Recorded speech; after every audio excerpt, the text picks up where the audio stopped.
ഹൈദരാബാദ് സ്ഫോടന കേസ് പ്രതികളുടെ വധശിക്ഷ തെലങ്കാന ഹൈക്കോടതി ശരിവച്ചു.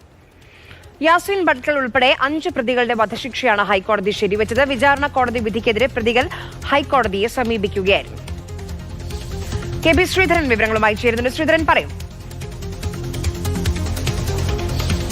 ആര്യ രാജീവ്, 2013 ഹൈദരാബാദിലെ ദിൽസുഖ് നഗറിലെ ഇരട്ട സ്ഫോടന കേസിലാണ് പ്രതികൾക്ക് ഇന്ത്യൻ മുജാഹിദീൻ തീവ്രവാദികളായിട്ടുള്ള പ്രതികളുടെ വധശിക്ഷ ഹൈക്കോടതി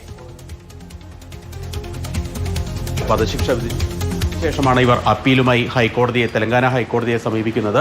യാസിൻ ഭട്കൽ ഉൾപ്പെടെ കുപ്രസിദ്ധ കുറ്റവാളിയായിട്ടുള്ള യാസിൻ ഭട്കൽ, അതുപോലെ തന്നെ റിയാസ് ഭട്കൽ ഉൾപ്പെടെയുള്ള ആളുകളാണ് ഈ കേസിലെ പ്രധാന പ്രതികൾ.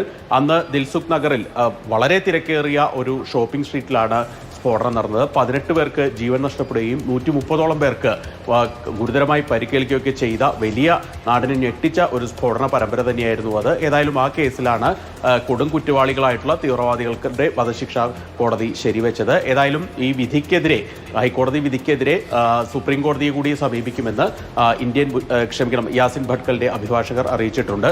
ഏതായാലും നിരോധിത സംഘടനയായിട്ടുള്ള ഇന്ത്യൻ മുജാഹിദീന്റെ നേതൃത്വത്തിലായിരുന്നു അന്ന് സ്ഫോടനം നടന്നത്. ഇതിന്റെ മുഖ്യ സൂത്രധാരൻ യാസിൻ ഭട്കലായിരുന്നുവെന്നും NIA അന്വേഷണത്തിൽ കണ്ടെത്തുകയും ചെയ്തിരുന്നു. ആദ്യം SIT അന്വേഷിച്ച കേസ് പിന്നീട് NIA ഏറ്റെടുക്കുകയായിരുന്നു.